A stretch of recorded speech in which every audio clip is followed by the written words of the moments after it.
Hello friends, welcome back to our channel. ఈరోజు మనం multigrain పొంగనాలు ఎలా చేసుకోవాలో చూద్దాం. దానికి కావాల్సిన ఇంగ్రీడియంట్స్ సద్దెలు, రాగులు, జొన్నలు అండ్ గోధుమలు. నేను ఇవి తీసుకున్నాను. మీరు కావాలంటే ఇంకా శనగలు కానీ బొబ్బర్లు కానీ ఇలాంటివి మీకు నచ్చినవి వేసుకోవచ్చు. అండ్ ఇవి గోధుమలు అనమాట. సో మన రెగ్యులర్ దోశకిలాగే 1 glass of urad dal and 1 glass మొత్తం అయ్యేలాగా మల్టీగ్రెయిన్ తీసుకున్నాను. అండ్ 1 గ్లాస్ ఆఫ్ రైస్, ఒక 1 to 1.5 teaspoon of methi seeds వేసుకోవాలన్నమాట. సో మీరు రైస్ కావాలంటే 2 గ్లాసెస్ కూడా వేసుకోవచ్చు, బట్ నేను రైస్ క్వాంటిటీ కూడా తగ్గించాను. అండ్ ఇలా అన్నీ తీసుకొని బాగా వాష్ చేసేసుకొని 5 to 6 అవర్స్ సోక్ చేయనివ్వాలి. సో బాగా 5-6 అవర్స్ సోక్ అవుతే మంచిగా అవన్నీ వేసాం కాబట్టి గ్రెయిన్స్ కూడా బాగా సాఫ్ట్ అయిపోతాయి. అండ్ బ్లెండ్ చేసుకోవడానికి 1/2 అవర్ ముందు ఒక 1/2 గ్లాస్ ఆఫ్ పోహా సోక్ చేసి పెట్టుకోవాలి.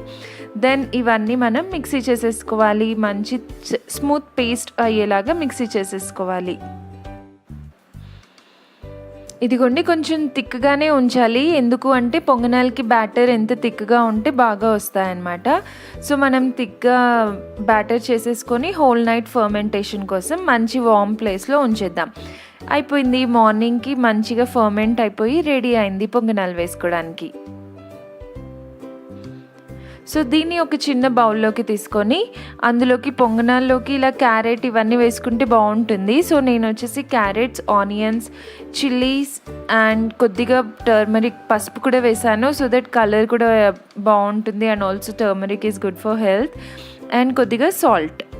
సో మీరు కావాలంటే శనగపప్పు, బెంగాల్ గ్రామ్ని కూడా సోక్ చేసుకొని బెంగాల్ గ్రామ్ కూడా వేసుకోవచ్చు, బాగుంటుంది.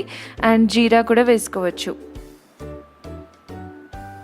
నెక్స్ట్ మన పొంగనాలు పెనం పెట్టేసుకొని లైట్గా ఆయిల్ వేసుకొని, ఇది నాన్ స్టిక్ ప్యాన్ కాబట్టి కొంచెం ఆయిల్ వేసుకున్నా కూడా పొంగనాలు ఈజీగా వస్తాయి. ఇఫ్ ఇట్స్ లైక్ ఐరన్ తవా అయితే కొంచెం కష్టం అవుతుంది. సో ఆయిల్ వేసేసుకొని తర్వాత ఒక్కో దాంట్లోకి వేసేసుకోవడమే.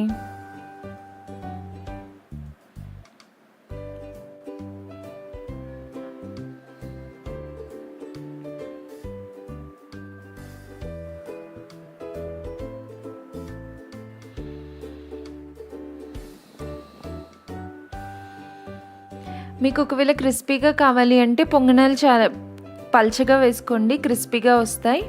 అండ్ ఇలా మూత పెట్టేసుకొని మీడియం ఫ్లేమ్లో పెట్టుకొని ఒక 5 minutes, like 5 to 7 minutes boil అవ్వనివ్వాలన్నమాట. సో దాన్ని 2 sides ఇలా తిప్పి ఫ్రై చేసేసుకుంటే మీ యమ్మీ పొంగనాలు రెడీ అయిపోతాయి. సో హాట్గా ఉన్నప్పుడే గ్రౌండ్నట్ చట్నీతోటి కానీ ఇంకా పప్పుల చట్నీతో కానీ సర్వ్ చేసేసుకుంటే మీ పొంగనాలు రెడీ.